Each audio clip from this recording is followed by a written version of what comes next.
दोस्तों, आज हम जानेंगे हनुमान जी की महिमा कितना अपरंपार है। अगर विश्वास नहीं है तो आप भी सुनिए ये कथा।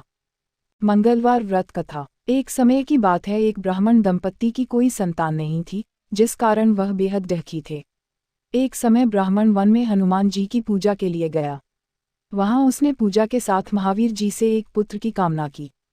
घर पर उसकी स्त्री भी पुत्र की प्राप्ति के लिए मंगलवार का व्रत करती थी।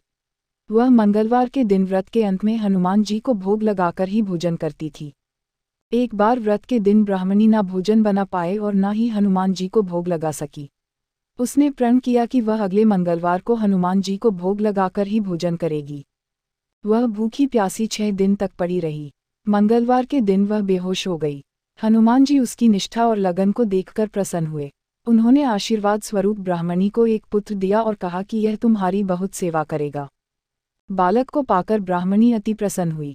उसने बालक का नाम मंगल रखा। कुछ समय उपरांत जब ब्राह्मण घर आया तो बालक को देख पूछा कि वह कौन है। पत्नी बोली कि मंगलवार व्रत से प्रसन्न होकर हनुमान जी ने उसे यह बालक दिया है। ब्राह्मण को अपनी पत्नी की बात पर विश्वास नहीं हुआ। एक दिन मौका देख ब्राह्मण ने बालक को कुएं में गिरा दिया।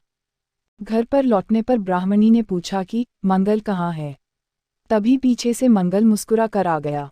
उसे वापस देखकर ब्राह्मण आश्चर्यचकित रह गया। रात को हनुमान जी ने उसे सपने में दर्शन दिए और बताया कि यह पुत्र उसे उन्होंने ही दिया है।